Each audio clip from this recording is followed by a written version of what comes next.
ছেলেদের কাঁদানো এত সহজ না। একটা ছেলে রাস্তাঘাটে মার খেয়ে পড়ে থাকলেও সে কাঁদে না। তাকে তার বাবা মা ইচ্ছে মতো বকা দিলেও সে কাঁদে না, বরং শান্তি পায়। তাকে ক্লাস টিচার বেঁধে দিলেও সে কাঁদে না। তাকে তার প্রিয়জন রাগ অভিমান করে যদি একটা থাপ্পড় দেয়, তবুও সে কাঁদে না, বরং সেই থাপ্পড়ে সে ভালোবাসা খুঁজে নেয়। এক কথায় বলতে গেলে ছেলেরা কাঁদেই না।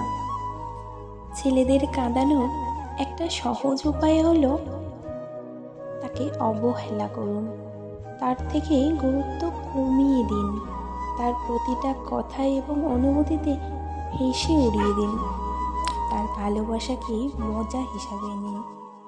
তবেই ছেলেটি কাঁদবে, তবে রাতে, কেউ জানবে না।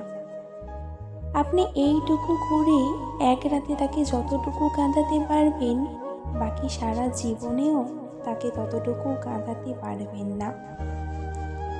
কথাগুলো হাস্যকর মনে হলেও মিথ্যে নয়। একটা ছেলে মন থেকে ধরে প্রতিটি দেহের প্রতিটি অংশের কষ্ট অনুভব করলে তখনই ছেলেটির চোখে অশ্রু নামে।